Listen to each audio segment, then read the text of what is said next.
Pwah! With a loud breath, Judith's conscious again. Still feeling groggy, she asks Aaron what he's doing. Annoyed at his effort, as Aaron assures her that they're almost at the shore. As soon as they made it, Aaron was just asking if she was okay when Karaka came running, telling Aaron to leave and continue with the evaluations. That's right, boy. Get your head in the game. As he stood up, Brett just dived in and started the third challenge, followed by two others. Feeling the fatigue physically and mentally, the last thing Judith saw was Aaron's back as he dived back into the lake, thinking how much of an idiot he is. A life-saving idiot at that. And just like that, the sun has set, and along with it came many tears from many trainees unable to finish the course. Feeling depressed over this failure, Karaka approaches one of them, telling him with a smile that he could make it up at the second round of the evaluation. What's more, compared to this one, the second evaluation has lower standards, so he'll be sure to pass as long as he does his best. With renewed hopes, the trainees ran to the sunset as Ahmed approached Karaka, saying that there are a lot more successful candidates this year than last year.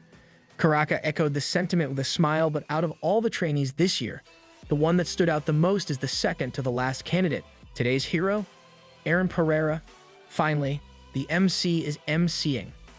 If there were people who applauded Aaron's choice to save Judith, then there are a couple of numbskulls. I mean, conceited brats. I mean, other trainees who scoff at Aaron's choice.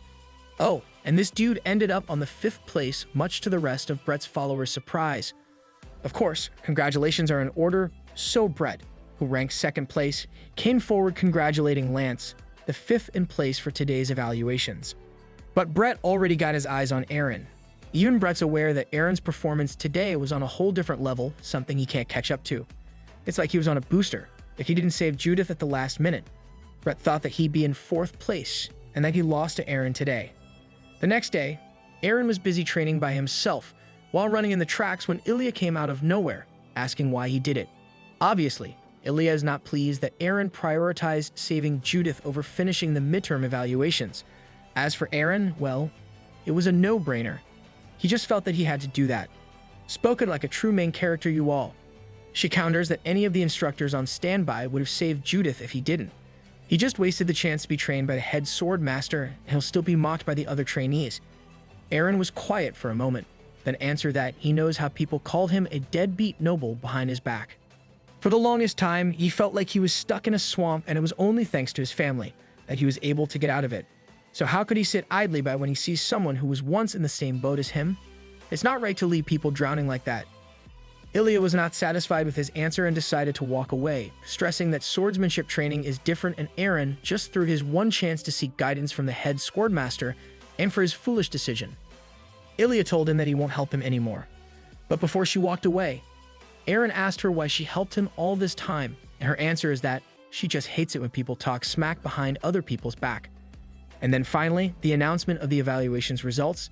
Every trainee gathered in the auditorium as they announced that 35 candidates passed the first while 78 more passed in the second, which totals to 113 trainees. Additionally, Ahmed announced that the top 5 from the first evaluation will be personally rewarded by the head swordmaster after their individual interviews. But hold up. The head swordmaster himself interrupted Ahmed's speech, asking Ahmed if he may have missed a certain someone. Yep, that's right. Preliminary trainee number 311. Irene Pereira, also known as our homeboy, was asked to come up to the podium. Everyone was shocked. Well, it just goes to show that no good deed goes unrewarded. The head sword master then went on to say that sometimes a lot of us are too engrossed in chasing those in front of us that we forget to see what's happening around us. But not Irene Pereira. He chose not to be blind, and in doing so, saved the life of fellow trainee Judith, even if it meant sacrificing the evaluations. With this in mind, the head swordsmaster, along with the other instructors, decided that he was fitting to receive the reward as well, with the auditorium bursting with applause. Back in the head swordmaster Ian's office, Brett was the first to be interviewed by the old man. He was already being hard on himself, but the head swordmaster reminded him that there's no need for self-condemnation. He assessed Brett as someone who's willing to work over himself to get better and can lead those around him. Then came Ilia, who downright asked the head swordmaster to teach her personally. But he advised her not to get too caught up in her obsession and learn her family's way instead. But she won't take no for an answer, so the head sword master ultimately relented and told her that she'll teach her in his office.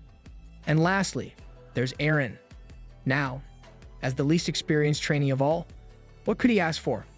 But he was not at all prepared for Aaron's request. The young lad was asking the old man what does he need to do to make up with someone. Did we hear that right?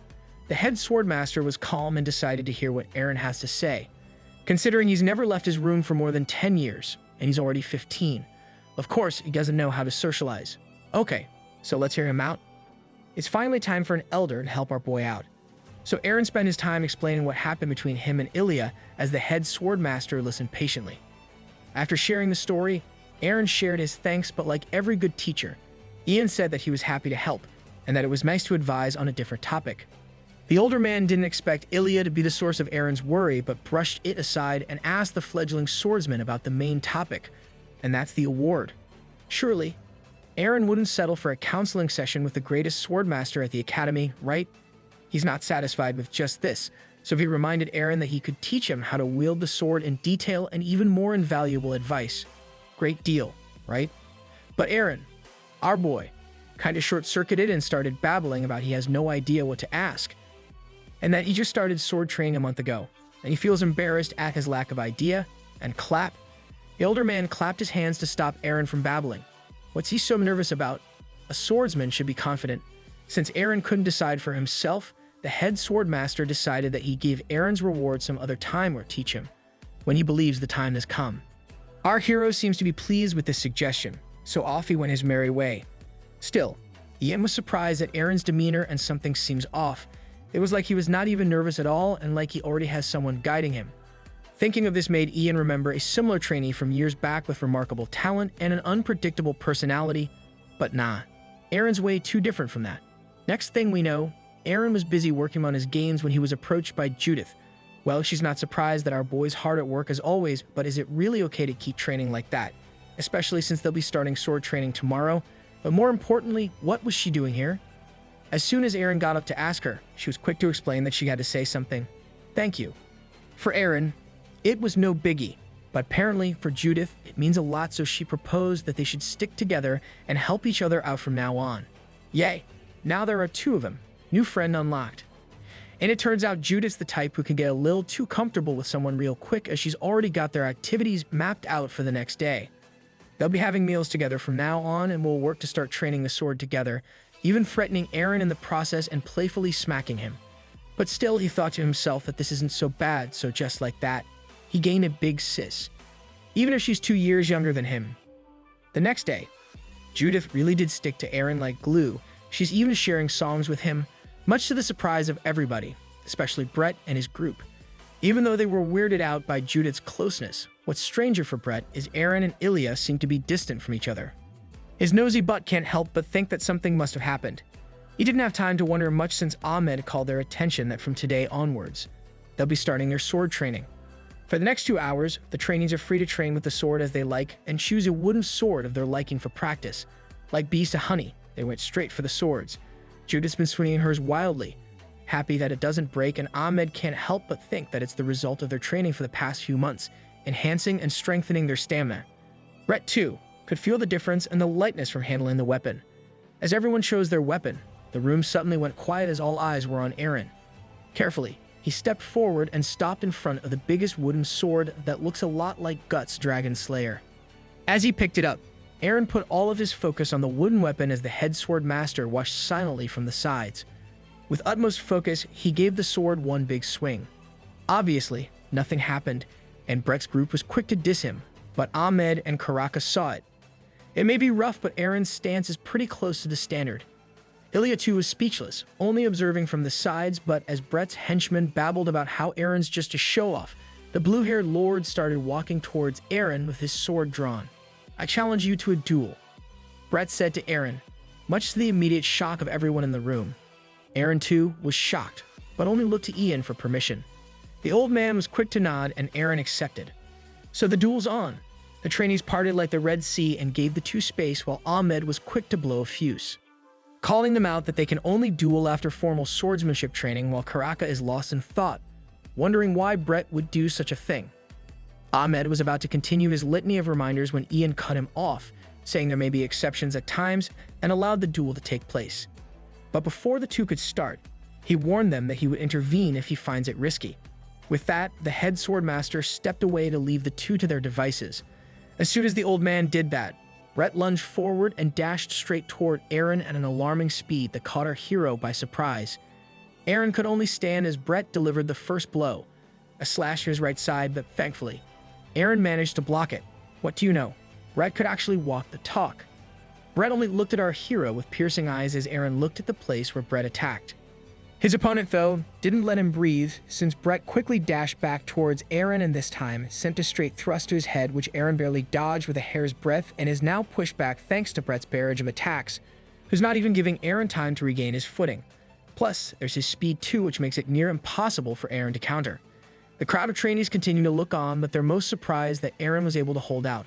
On the other hand, Judith's gritting her teeth in anger because she knows what Brett's doing.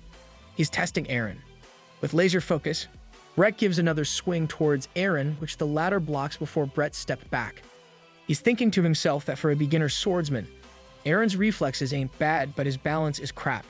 Not to mention the fact that his posture and movements are pretty sloppy, which made Brett think if Aaron's serious about swordsmanship training. He sucks real bad. It's about time to wrap this all up, but Brett made a dash towards Aaron. Curious to know his power levels, but Aaron, bless his reflex, saw through it and decided to go for the offense and readied himself to slash Brett in one straight swoop, emitting a powerful aura while doing so. His opponent, seeing him take the stance, was shocked by his movement, so Brett spun around and stepped to Aaron's slide before disarming our hero of his weapon. Now weaponless, and Brett's wooden sword on his neck, it was declared that the duel is finished. Everyone applauded and the blue-haired boy walked away without a word. They concluded today's first sword training by announcing the division of classes starting tomorrow as stated by Karaka. Ilia, Brett, and Judith, along with a few others, will be part of Class A since they're the top students. He then proceeded to name students that belong to Classes B and C as Judith expresses support to Aaron. But then Aaron's name isn't called even in Class C. With a frown, Karaka announced that Aaron is the lone student in Class F. But are we even surprised at this point? Judith is mad. She starts ranting about how annoying Brett was with what he did and continues to call him a show-off and belittles Aaron.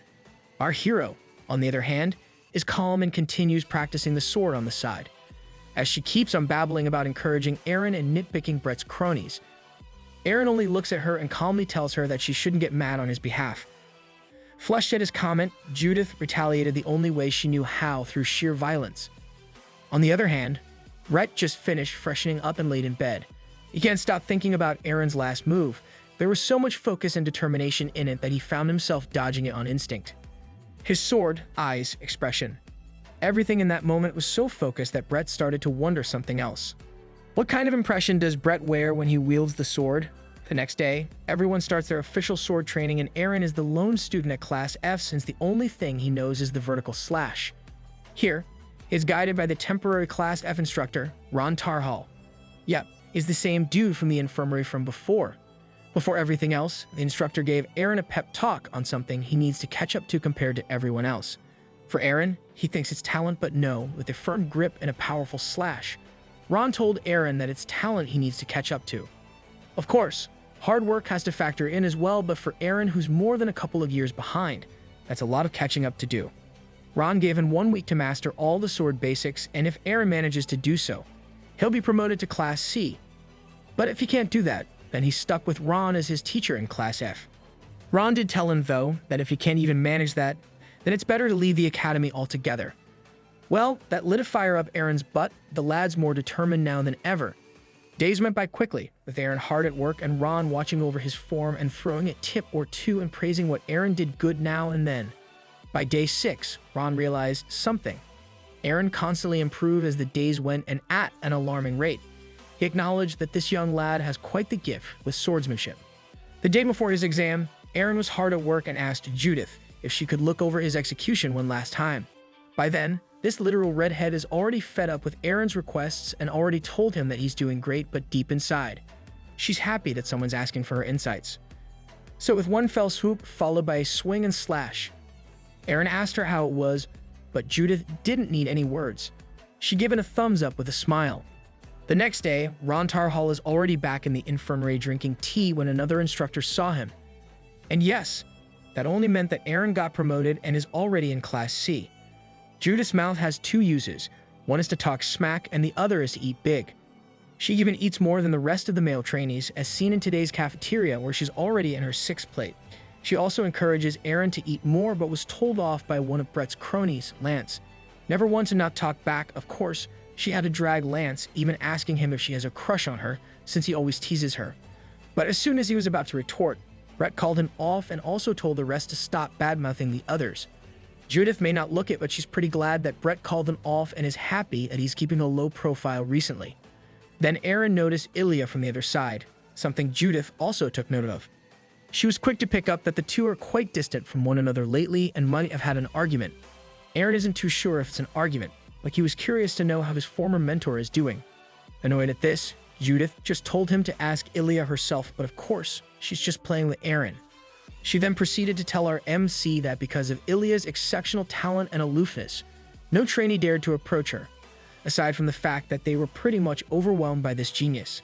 However, Judith also said that this lone prodigy practices her family's vision swordsmanship at the small training hall at night, so Aaron could either talk to Ilia during this time, or he should just work hard and get promoted to Class A. After class, Aaron and Judith were practicing in the training halls. From the looks of it, they've been at it for some time now while Brett stands from the sides, observing the two's fight. In the blink of an eye, Aaron and Judith commenced the swordsmanship training as Brett looked on. When she really puts her mind to it, Judith gives off a threatening aura, especially with a sword in hand as she runs straight to Aaron with a slash.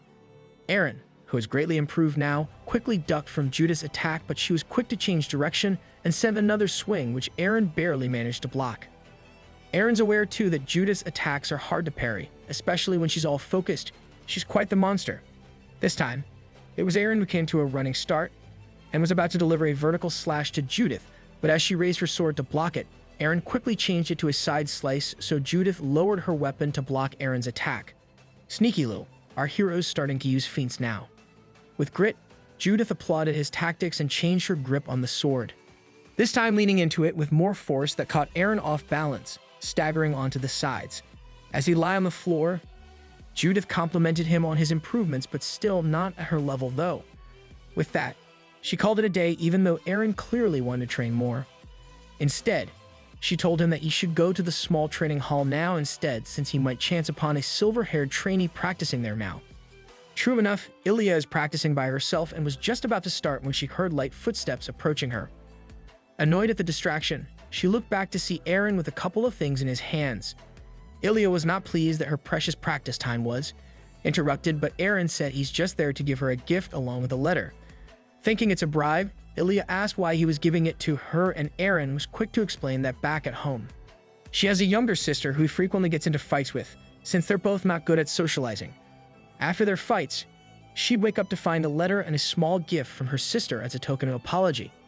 Now that he's in this situation, Aaron understood why her sister preferred to write him letters instead, since his feelings were easier to organize once he wrote them down. But Ilia won't budge, asking him if he thought that she'd get back to mentoring him with this gift, but Aaron only told her that it's okay if she didn't and only wanted to give him the letter and his gift from home. Back in her room, Ilia did read the letter after all and even broke a sheepish smile thinking how childish Aaron was. She then checked the content of the teal pouch he gave her and found that it has a bracelet in it. But wait, it's no ordinary bracelet. Ilia, with her eyes widened in shock, holds the silver trinket in her trembling hand.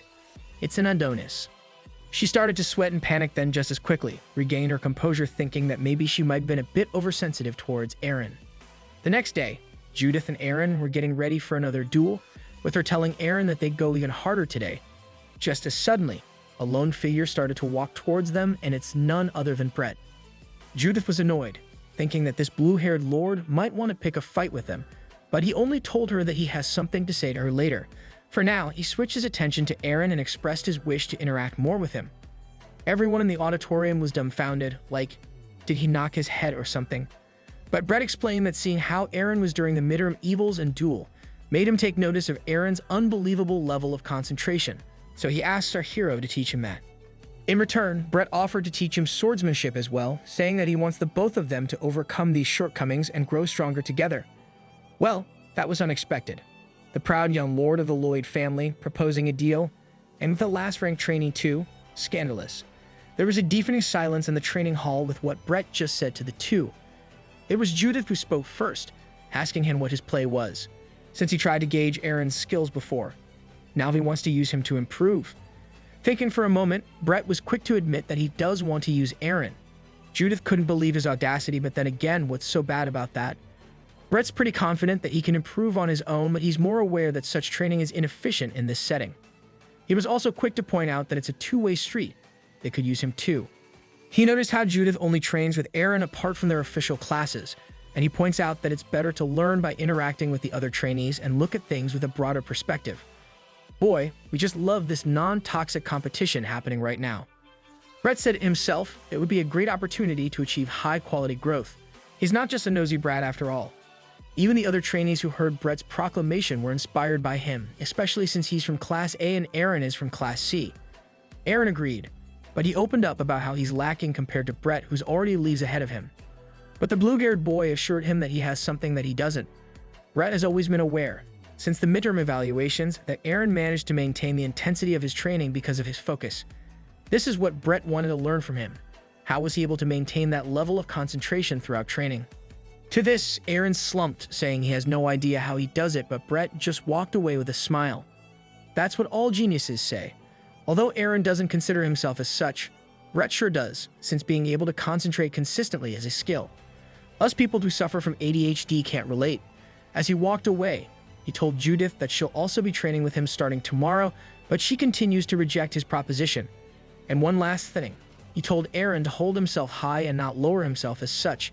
He's of noble blood after all and is from the Pereira family, so be proud. True to his word, Brett started coaching Aaron the very next day, from the minute movement of Aaron's hands to his posture and stance, guiding him on how to thrust the sword properly and even sampled it in the end. Unlike Aaron, Judith won't budge and refuses to duel with Brett, but Aaron tells him that maybe she'll cave in after a week since she didn't curse this time. During lunch, Judith and Aaron continue to eat together. But what's this? It's the first time Ilia acknowledges Aaron after a long while. As she passes him by, she thanks Aaron for the letter, which Judith assumes is a confession. Girl, our genre is shonen and we're staying in this lane, okay. Soon, it's light outs as everybody is snoring. Aaron lies awake in bed thinking of what Brett said to him about his level of concentration. The question is, how can he enhance it? While thinking of this, he closed his eyes and remembered the old swordsman in his dreams. Instantly, he's transported to his dream about the practicing swordsman, but something's different this time. He can actually feel the sensation in his hands. Not just his hands, but his whole body, as the skilled swordsman continues to practice his vertical slash. Aaron woke up with a start and noticed that it was still nighttime, but he didn't want to let the sensation fade, so he acted quickly and grabbed the sword to start practicing. Come morning, Judith noticed the sunken-eyed Aaron, obviously deprived of sleep. And look, she did cave in and is now dueling with Brett, who called her out for her lack of focus. But as soon as he said this, it was he who got distracted this time. And that's because he found it odd that Aaron is sleeping in the middle of practice. Judith was about to unleash a mouthful, but Brett advised her against it. And then suddenly, Aaron's up again, sword in hand, and starts practicing the vertical slash. Then he goes back to nap, which is weird. Brett, curious as ever, decided to approach him and ask what he was doing. And our simple-minded MC just answered that he's training to improve his concentration, which Brett assumed is meditation training. He went on to explain that it's a technique that priests do, so desperate to learn Aaron's ways, he also positioned himself to sleep. He now starts to feel calmer, until he wakes up to the view of Lance calling him. Your boy Brett did fell asleep. But of course, Lance couldn't say that out loud and only told the blue-haired young lord that he looks like he was sleeping. Brett explained that he's meditating, but Judith saw it all, saying that is it normal for people to drool and snort while meditating. He was quick to wipe the drool off his face as Lance only looked on, not saying a word. So, change of tactic. It has to do with the position. Now, Brett sat down cross-legged, but Judith keeps on saying that it was different, since Aaron's is a special case, but Brett still continued with his meditation. In his office, the head swords master listens to Karaka's report of the recent activities, which includes Aaron's promotion to Class B, something made possible with the help of Judith and Brett. But more than that, Karaka told the old sword master that he was right about Brett. He's influencing the other trainees, and now pretty much everybody is practicing meditation with him. Someone's sword lands on the ground, signaling the end of the duel. And the owner of this sword is none other than Judith, who lies on the ground, with Ahmed announcing Brett as the winner. It's the enough time this red hair has lost to Brett and was asking for another go when Ahmed reprimanded her. So they decided to do it after class instead, which left Ahmed with a sheepish smile. This year's trainees sure are full of energy, especially Brett, who's in it differently from Judith and is improving quickly. Brett himself can even feel that he's improving significantly. Maybe if he keeps at it, he'll soon catch up to Ilia Lindsay. On the other hand, we have Aaron, who's out busy training by himself. It seems like meditation did the thing. He's now training better than ever. But as much as he's improved, it's still not enough for our MC. His trail of thoughts gets broken once Brett calls for him along with Judith, since the swordmaster has called for them. This time, they're meeting in the martial arts hall. So is it time for taijutsu? Now that every trainee is gathered in the hall, the headmaster congratulates them for enduring the 9 full months of grueling training. Still, now it's about time he discussed the final evaluation, much to the shock of everyone. The head swordmaster continued that unlike the midterms, the final evaluation is not assessed via quantification methods, but instead, they will be looking at the trainees' potential. Basically, the old man just told them to show them what they got and to demonstrate the skill they excel at the most. Whether it be a fatal strike or an ever-changing swordsmanship, he gave the go signal for the trainees to do whatever they please and to do their best in the last 90 days. As a bonus, the head swordmaster removed his dress robes and presented the trainees with his very own sword dance. In a blink of an eye, Ian's aura changed and he was quick to deliver a slicing blow so powerful he almost cut the air. Even Ilia was stunned and he went ahead and swung the sword back with so much force it's like he's commanding the very air they breathe. The head swordmaster continued with this complex and captivating sword dance, quick on his feet but with blows so majestic they can't help but look. Despite his old age, he's still pretty agile and launched several continuous blows that are just as powerful. Aaron stood silently, watching Ian end for his final move. He delivered a powerful thrust which reminded Brett of his own technique, though the trainees is nothing in comparison to the old man's. As soon as he ended, he bade the trainees good luck and walked away, leaving the halls with a tense air. Because of what they say, it made some of the trainees think about what kind of swordsmanship they have. The next day, Judith and Brett are taking a breather, but she's not her usual raging self. She's awfully quiet today, too. Brett was trying to break the silence with casual talk, but she got pissed at his effort. Finally, a reaction. Turns out she's pretty worried over Aaron, who has done nothing but meditate as the finals drew near. Brett's pretty confident with Aaron, though, and reminded Judith that the criteria for the finals is potential.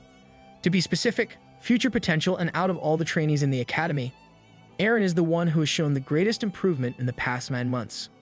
Brett's argument definitely cheered Judith up, so she's back to her loud self, even proclaiming that she'll get first place. But he was quick to counter that. Ilia will still hold the top rank, especially since she's from the noble and esteemed Lindsay family. But Judith's not putting up with this kind of talk, like what's the point of the finals if they already decided the top student? Now, her voice is louder and even called out that if their family is so great, then how come his genius older brother got defeated by a common orphan? But Brett was no longer listening to her and was looking past Judith to see Ilia just a few feet away from her. She'd heard the whole thing. Oh no. With a glare, Ilia told Judith that she doesn't really care about what they say behind her back, whether it be about her or her family. But Judith's just as angry and asks her to duel if not for Brett stopping her. Ilia then walked away and told them that she'll be the first place during the finals and will continue to do so. Even without the Academy's teachings, she said she could easily prove how far ahead she is compared to everyone. But before she could walk away fully, Brett caught up to her asking about Sword of the Sky, the Lindsay family's swordsmanship.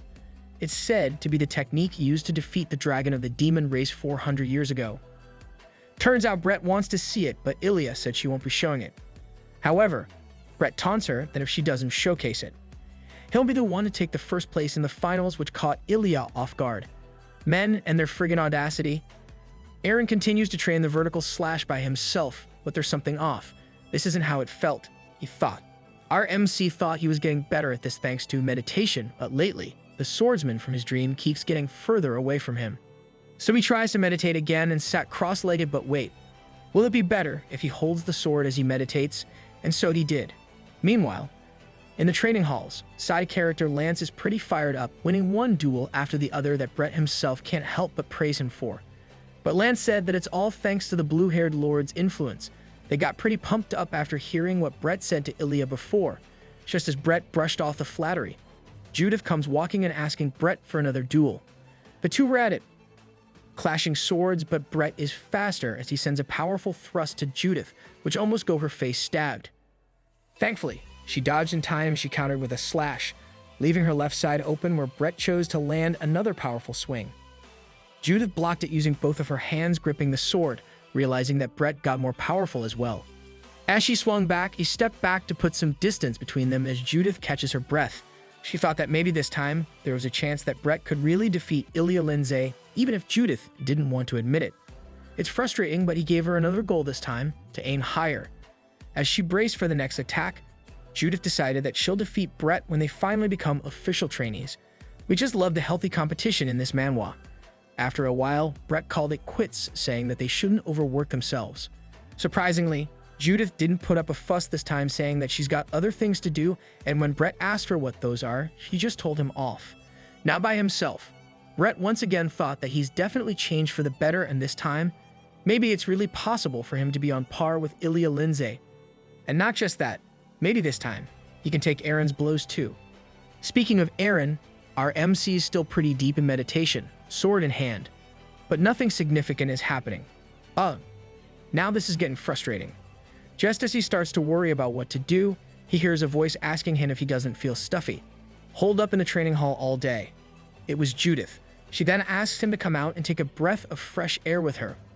Outside, Ilia saw the two of them get out into the open fields, but the two friends only lay down in the green grass with the setting sun in front of them. Judith wasted no time and asked Aaron how he's been preparing, but Aaron seems to have forgotten that they have an upcoming final evaluation. But he told her anyway that he was just doing what he usually does and asked her in return. But unlike Aaron, Judith's pretty confident with her skills. If anything, he should be asking her if she could beat Ilia this time. And they went on with that banter for a little while until the two fell into silence. Sorry, Judith suddenly said out in the blue. Aaron was about to ask what for, but she was quick to say that it was because she's been MIA lately and hasn't practiced with him for a while. Aaron, as usual, seemed pretty chill about it, but Judith opened up about she's an orphan. She didn't say this to gain sympathy from Aaron, but rather explained to him how growing up, she had to steal to survive. Soon after, she noticed that everybody else was pretty much like that, so it didn't occur to her to be grateful to people nor thank them until Aaron saved her from the midterm evils. But because she wasn't used to people doing things for her, she got angry towards him instead, which feels a bit weird to say up front. But a Lannister always pays their debt. I mean, she never forgot her debt, so she returned the favor to Aaron in the only way she knows how, but it seems it's not working. Judith urged Aaron to pass the final evaluation so by the time they become official trainees, she'd be able to help him fully, and she won't be uncomfortable over the fact that she owes him something. Aaron nodded and smiled in return, and with Judith finally able to say what she had to, she took her leave, telling him to leave after a few minutes because it would have been embarrassing if they were seen together. Too late. Ilia saw you two at that again, and she doesn't care. Aaron thought to himself that he should be the one to apologize to Judith since he was not the one there for her. Looking back, a lot has changed considering a few months back, he was still lying in bed, but now, he's out here admiring the sky and thought to himself spending his time at the academy ain't so bad. He feels grateful to be able to experience all of these and thought about the things he received from Ilia, Judith, Brett, and even the drill masters, so it's about time he reciprocate the gesture. Aaron starts to resume his meditation training, but this time, it's different. He finally figured out that meditation is the act of training the mind when all he has done this time is imitate what the old swordsman has been doing. This time, it's different. With a golden aura, Aaron starts to meditate with the swords still in his hand. 2 weeks later, the final evaluation commenced. Every trainee is hard at work, showcasing the skills they've developed and honed for the past few months. One of them made a dazzling swordsmanship display of cutting fallen leaves with such accuracy. Ahmed was quick to tell the head swordmaster that even the trainees from the lower ranks have improved a lot, so there's a chance that the rankings may differ this time. Meanwhile, it's Lance's turn, and for his skill, he cut clean a piece of rock in one fell swoop. It's all well and good, but the head swordmaster is not quite satisfied just yet. Then finally, Ahmed called out Judith's name, but before she proceeded with her skill, she asked the head swordmaster if it was possible to be evaluated along with another student. She explained that along with a fellow preliminary trainee, they'd be able to showcase their skills through dueling, plus she got the other trainees' permission as well. The headmaster thought that it's an interesting proposal, so she asked who the other trainee is, and it's none other than Brett Lloyd, who was already stepping forward. Brett raised his sword, readying himself for the duel, while Judith was busy checking her weapon, then told her that she wanted to go easy on him, But this time, she won't. With a shout, she told Brett that she'll surpass him today. Brett appreciated the fervor, and with that, Judith braced herself, sword in hand, and leaped towards Brett to deliver the first blow. But he was already waiting for her, so he managed to block it easily. Judith wasted no time and started a barrage of quick and powerful blows to Brett, pushing him back but still managing to block her attacks. The trainees were in awe. Just listen to the sounds of their swords clashing. They could never.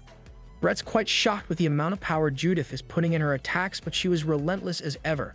With a firm grip, she pushed forth and broke Brett's defense, but he was quick to step back and evade her next slice.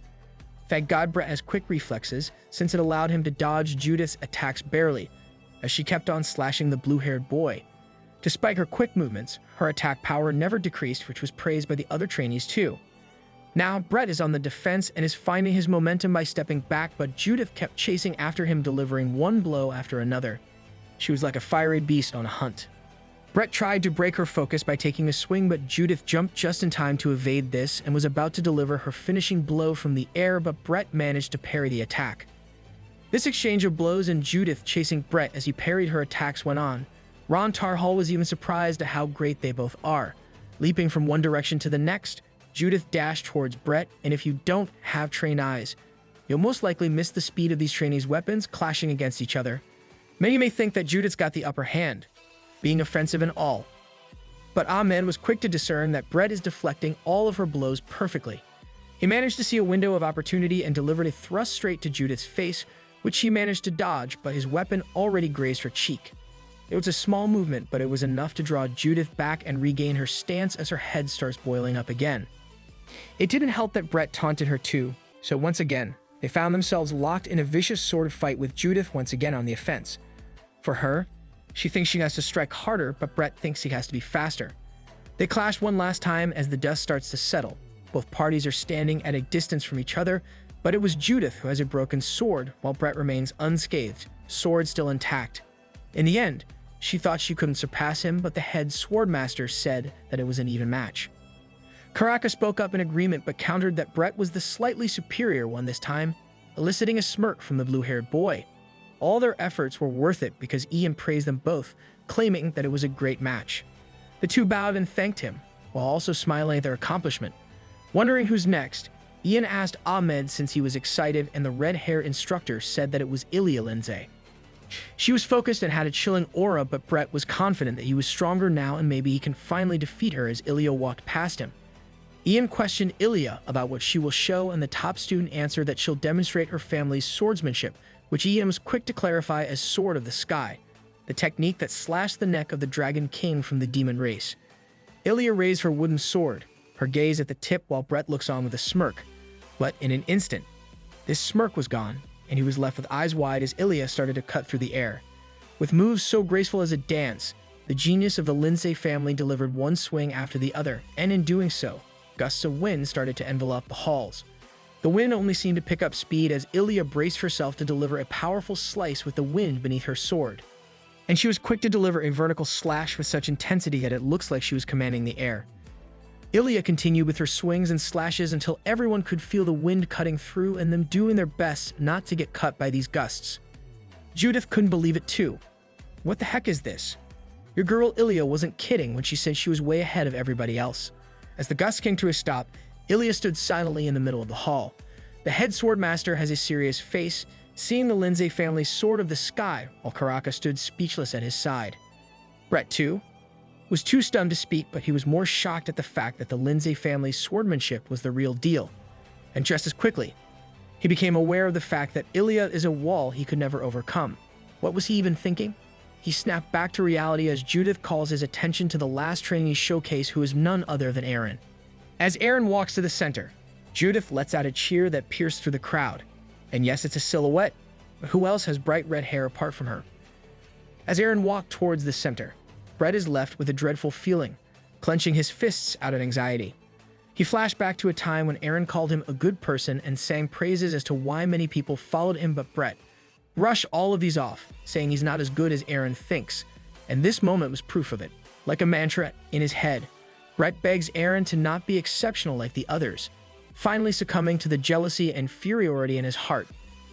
With Aaron now in front, the headmaster, grinning with excitement, asks him what he will show.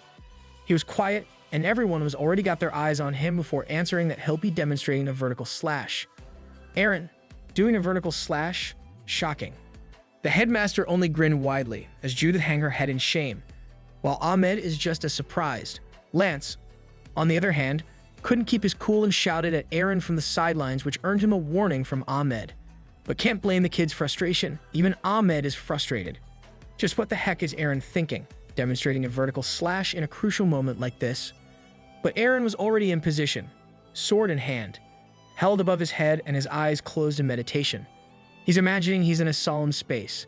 The headmaster, on the other hand, is grinning in excitement, and it's because Aaron didn't desire his teaching.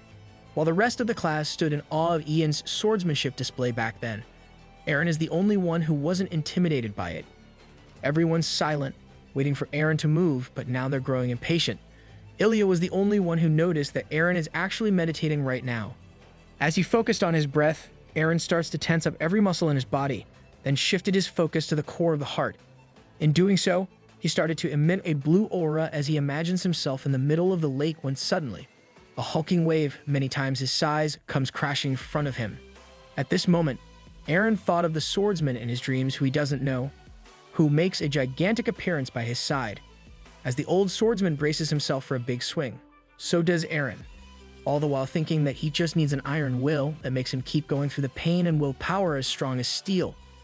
In real time, Aaron starts to brace himself to swing the sword, and as he did, he gathered up a lot of energy and imbued it into his sword, empowering it before delivering a smashing blow that split the training hall grounds in two. Such explosive power, man.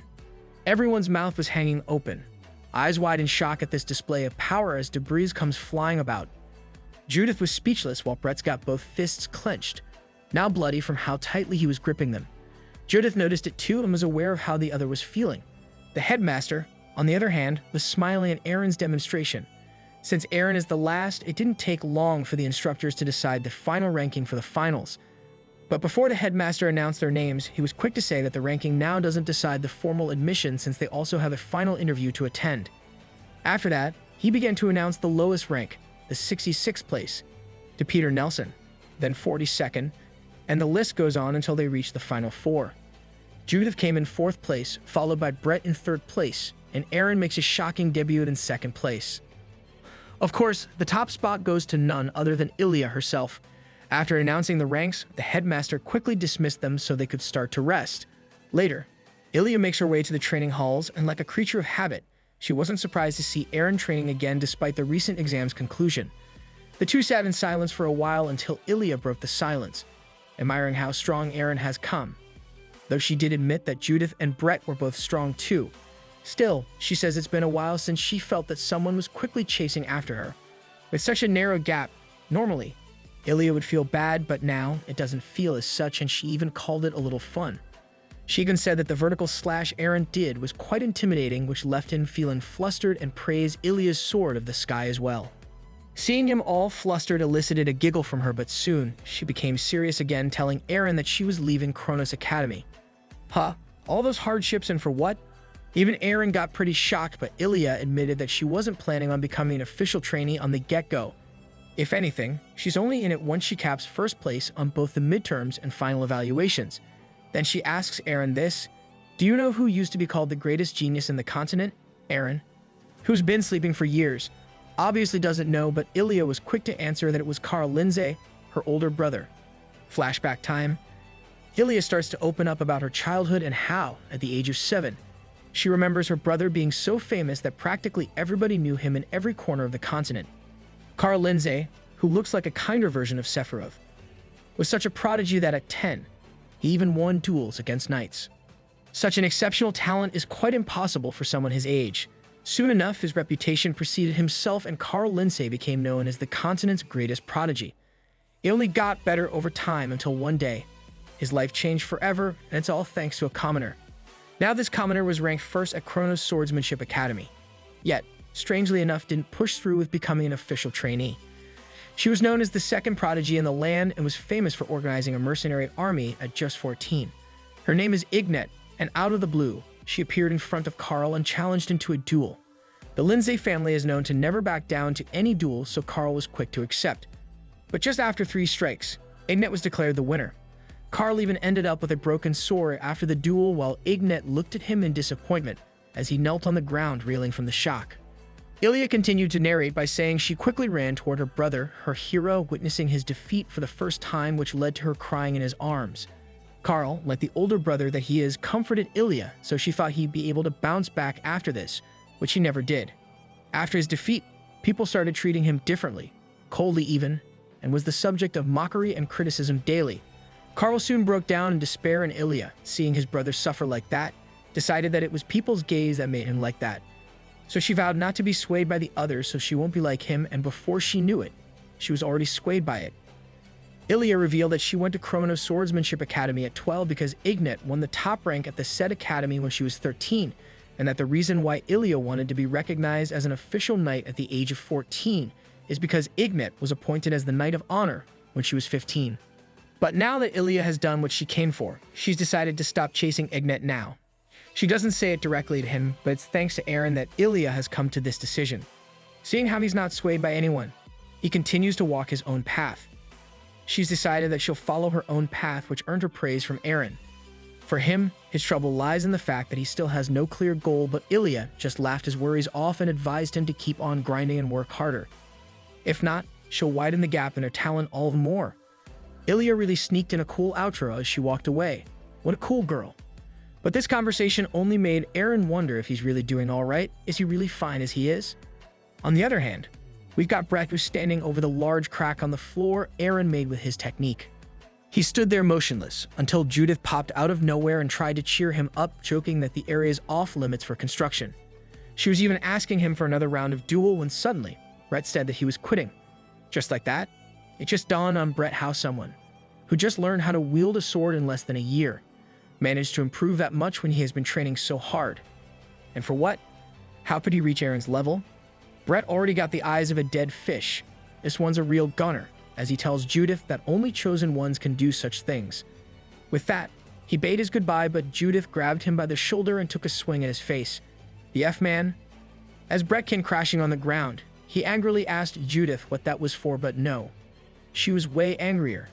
She called him out that if he can dodge her sword attacks, how the heck was he not able to dodge her punch, then continued hitting him, one blow after another. It made Judith really angry that if he can't beat a coward like Brett, then is she, along with everyone else, just wasting their time at the academy? Brett didn't know he'd get humbled real quick in the academy, which pretty much pissed Judith off. So now, she told him that he could be proud later and brag about beating the continent's greatest swordsman in the exams back when he was younger. That's reason enough to boast for a lifetime as she walks away from a gloomy Brett. Flash forward to a few days later, the headmaster has just wrapped up the final interview with Ilia. She's made her decision and looks happier than ever, and with that, she took her leave. The next interview was far more serious, and the headmaster listed down all of Brett's accomplishments in the past few months, from having an outstanding grade, being a model trainee, and improving his weak points. But Brett was downcast despite the headmaster saying he had high expectations of him. Brett only answered that he was no longer confident in his skills, and even Ian saw that his eyes no longer have spirits in them, so he didn't push any further. With that, Brett left the room, and the headmaster hoped that this promising young lad would change his mind. And finally, Eren was called to the room with the headmaster immediately praising his performance at finals. Out of all the candidates, he was surprised by Eren's progress the most. Now, Ian wishes to share some advice with Eren, but before anything else, he has a question for our MC. What's your reason to wield a sword? Eren was taken aback by the question, his reason for wielding a sword. Because he's been awfully quiet, Ahmed assured Eren that he doesn't need to think too hard about this question. It doesn't matter what his reasons are. As long as it's not against morals nor principles, then it's okay to spill the tea. Eren was still quiet, and the headmaster took that as his answer and had his suspicions, but this just confirmed it. Eren didn't learn the sword out of his own free will. Ahmed was confused, but Ian couldn't explain much anyway, apart from having a hunch. Plus, he found it odd that Eren was the most diligent about the sword out or every trainee in, but there's not an ounce of emotion that should come with it naturally. For Brett, he was happier than others, especially when he realized he's improved greatly. Then there's Judith, who lost to Brett, and in blind fury, could fail to notice what's happening around her. His point was that each training went through a roller coaster of emotions during training, but for Eren, he didn't show much. With this in mind, the headmaster asked if Aaron was trying to imitate a certain someone, and to this, he answered yes. The headmaster thought as much but decided not to press any further. However, if Aaron plans to continue wielding the sword, then he needs to give it serious thought from now on. And if he doesn't have a good reason for wielding it, then he might as well leave the academy. Ahmed and Aaron were both shocked upon hearing this, but the headmaster continued that rather than swinging his sword in the school grounds, it's much better for Aaron to discover who he is in the world out there. Hearing this eased Aaron's tension, and with a bow, he thanked the headmaster for his final words, but Ian only laughed it off, telling him not to say that it was the final thing he had to say, and asked Aaron to come closer so he could take a drop of his blood. Aaron did as he was told, and just when he was pricked, the headmaster presented him with a gold plaque that stated Irene Pereira as the 27th season official trainee of Chrono's Swordsmanship Academy. Ilia then told him that he has 1 year to find his way of the sword, and Aaron promised he will with a smile. The sun is set in Chrono's Swordsmanship Academy, and we see Aaron and Ilia saying their goodbyes. The silver-haired girl asks Aaron to come visit her and hands him the Lindsay family's crest, explaining that if he shows it to the gatekeeper, he won't be mistreated. She also said that she'll give him a flower too if he comes to visit the Adonis. It's the very same flower that's engraved in the bracelet he gave her a while back. Funnily enough, Aaron didn't know it. Gotta thank Curl for her magic. Ilia said that when she was younger, she plucked all of these flowers but intends to plant them again, so he should come visit when they're in full bloom during April or May next year. Suddenly, Judith pops out in between them, asking about Ilia's family crest, and asks Ilia to give her one as well. At first, Ilia's a bit undecided, but eventually Judith had her way and got the Lindsay family crest as well. Holding it up high, she admires it and finally understands why the nobles go loco over this, but it'd fetch a fair price in the market too. While she's at it, Judith also apologized to Ilia for her behavior last time, especially mocking her family in that, and Ilia also said her sorry for being so condescending. The sentimental moment would have lasted longer had Judith not gotten annoyed by Aaron, who was smiling and observing from the side. But Aaron suddenly shifted his focus on the lone figure that appeared on their side, who is none other than the defeated Brett. Aaron approached him worriedly, hearing how Brett has decided to leave the academy, but the blue-haired young noble didn't want to disclose the reason why he was doing so, especially if the reason is right beside him. Brett was quick to change the topic, asking Aaron if he's leaving as well, to which the latter confirmed. However, Aaron said he'll return after he finishes his personal training.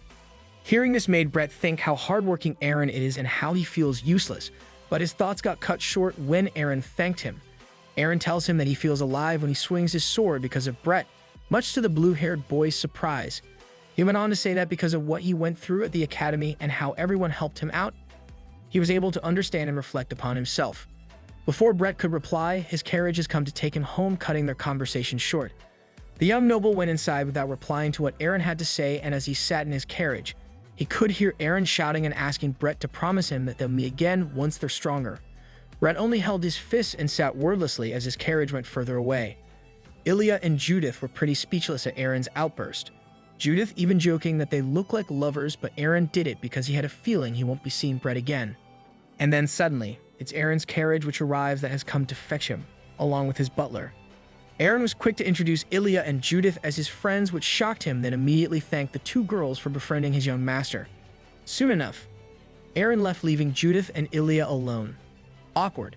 Judith made a lame excuse about how her stomach was hurting just to get away from the situation, and they quickly said their goodbyes. Back at his office, Ahmed questions the headmaster if it's alright to let his top students leave the academy, to which the old man only laughed. Ahmed is especially concerned about Aaron's way of the sword, but the headmaster doesn't seem too bothered about it. After all, Aaron is the continent's fourth genius. He's a genius of effort. Now alone, Judith walks back to the academy thinking how she's by herself again, when suddenly, running footsteps could be heard behind her. A hand reached for her shoulder, and this time it was Brett who's making fun of Judith for looking so down. She was shocked, seeing how he just left moments ago, but Brett reasoned out that as the son of Lloyd, it's not in his nature to give up, plus the fact that no one else could handle Judith's temper now that Aaron has left as well. Judith only responded the Judith way by being tsundere, as she blushed in happiness now that Brett is back. Also, according to Aaron, when Judith stutters when she's cursing, it's a sign of affirmation. The banter went back and forth, with Judith letting out a string of curses while Brett continues to tease her as they made their way back into the academy grounds. Aaron's butler sat across him in the carriage and continues to look at the young master with concern, thinking why Aaron keeps looking out the window. But then again, he thinks it's pretty understandable, thinking that Aaron's depressed since he didn't get to qualify as an official trainee in Kronos. But he was quick to notice the object in Aaron's hand, and Aaron extended his hand, shocking his butler that it was the Lindsay family crest. Aaron said that it was given to him by a friend, a silver-haired girl he met earlier, Ilia Lindsay, which left his butler even more shocked. On the other hand, Aaron thought that the Lindsay family must be really well known for his butler to get shocked. Aaron then decided to take a nap, thinking of his way of the sword. Next thing he knows, they find themselves checking in at a local inn to spend the night. Aaron immediately meditated upon arrival, but his butler was trying to eavesdrop on what the young lord is doing. Since it's pretty quiet, he really thought Aaron's depressed, so he took it upon himself to cheer the young lord.